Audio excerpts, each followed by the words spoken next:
Welcome inside, friends, to League on Lock. That's Mark, my name is Eric, and we're continuing our NA LCS power rankings for the 2019 Spring Split. We're rolling on to number 9, which is a team that had a fantastic Spring Split and an unbelievably forgettable Summer Split that probably the entire organization doesn't want to remember. We're talking about Clutch Gaming, who dethroned TSM, denied them their 11th consecutive berth in the finals, or at least the semis, and then Summer Split, they followed that up with a terrible performance. They were clearly one of the worst teams, fighting with Golden Guardians for that honor, and now they've retooled, they brought in some Echo Fox members for 2019, and they might even look worse on paper, to be honest, Mark. Yeah, it was a wild start for Clutch Gaming here last year.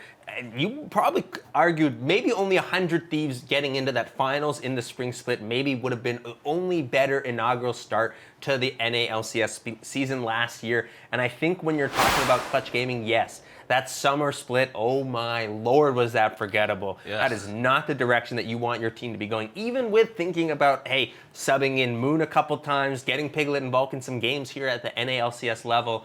Not a pretty split from Clutch Gaming last year, and I think the retooling here was necessary due to a couple of factors such as Febivin leaving for going back home to Europe and things like that. But I think when you're looking at what they've done to replace and retool this roster, there's some positives, but for the most part, I feel like this is a negative.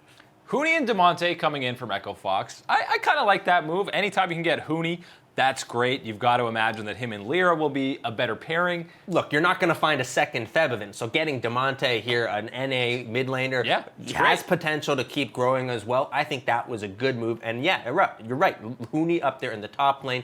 You're not going to go wrong here in NA with Huni in your top lane. I'm really scared of this bottom lane because I know scared Apollo, in the bad way, of course. I'm not scared to play them. Yeah. I'm scared to see them play because Piglet and Vulcan, they were fine. They were pretty good in the Academy League. Apollo and Hakuo had a very subpar summer, but I still think this is going to be a downgrade from Apollo and Hakuo in the Summer Split, which is saying a lot. We got Bang and Afromu, you got Sven and Smoothie, you got Sneaky and Zazo, you got Double Lift and Core JJ.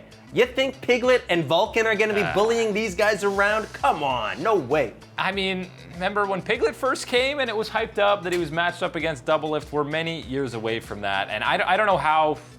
I just don't think Piglet is even at an LCS level right now, and he didn't dominate the Academy League, which you would expect from someone who has at times been as hyped up as Piglet. His numbers at the Academy were at best in the middle, maybe upper middle tier. And again, these are against the Academy laners there. You're going to tell me that Mr. Rales is really going to give you the same treatment that you're going to get from Double Lift here in lane? That's not happening. Piglet, I think, will struggle here at the NA LCS level against some of these better bottom lanes that we do have. And that's going to be the issue for Clutch Gaming, right? Is that, yes, we see you as one of these bottom level teams and you'll be able to compete, of course, with the likes of an Echo Fox, things like that. You'll find some competition, sure.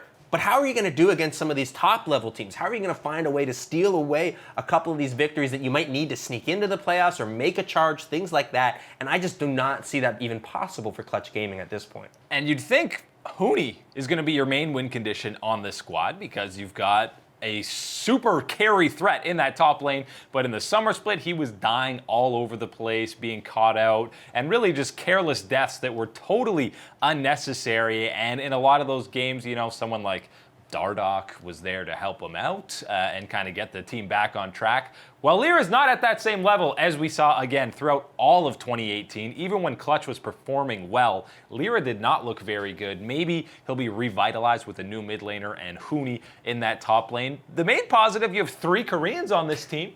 So hey, that's worth something good. Here. Korean barbecue trips are going to be great for Clutch Gaming, but when you bring up the likes of Huni in the top lane and you talk about his underperforming a lot of the times last year, yes, that was true, and yes, you are right that Dardoch was a lot of the times the player there to help extend games, let Huni get to the point in time that he was strong enough to impact the game as well there, even with that poor start. But I think on Clutch Gaming, I don't know who's going to be the guy to really help Huni get back to those points in time, to get back to being effective in these games that he has these poor starts in. I don't think that LirA is going to be quite able to be that jungler for him, but I do think that there is a chance that we see more of a return to 2017 LirA form, and I would hope to see that again with Huni more so, because I think that a lot of the struggles that LirA suffered last year were due to maybe some miscommunication or not exactly agreeing upon a lot of things with Devovin.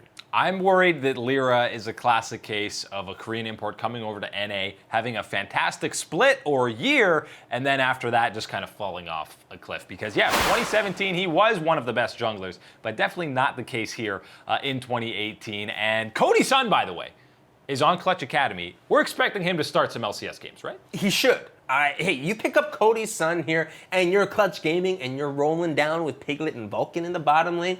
Cody's Son, you put up some good performances down there in the academy, you're going to find your way up here, buddy. There's no way that that doesn't happen. And hey, I'd be willing to wager right now, right away, that Cody's Son would be better than Piglet has done in the academy already. Yeah, I would definitely agree with that. And by the way, the early game for Clutch in 2018, abysmal. 10th in kill death, goal difference, and first blood. They were just not proactive whatsoever. A lot of the games they were losing, they just kind of rolled over in the early game. And when you're down a couple thousand gold a lot of the time, at 15 minutes, you're going to lose the game. Yeah, and hey, we've seen it from NA LCS teams before here this year.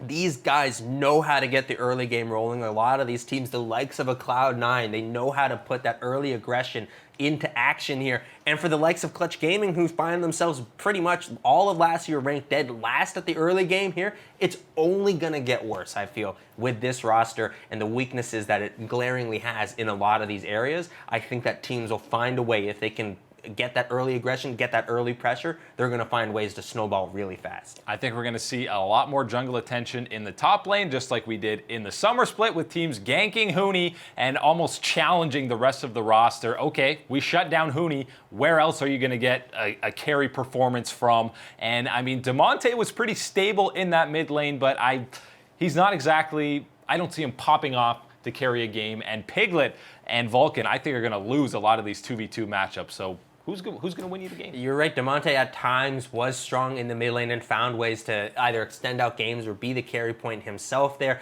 But I think he does still, as a young player in the game, I think he does struggle from sometimes overextending himself, trying to do too much on certain champions at times, and it really ends up creating quite a hole for Echo Fox at the time to dig themselves out of. And I think that that might continue here for Clutch Gaming a little bit as we see him progress and continue to mature as a player, but there will be growing pains, and I think Clutch Gaming is not strong enough that those growing pains won't be hurting the team too much. I don't see the miracle run of 2018 spring resurfacing here in 2019 for Clutch. They will definitely be hard-pressed to make their way to the playoffs.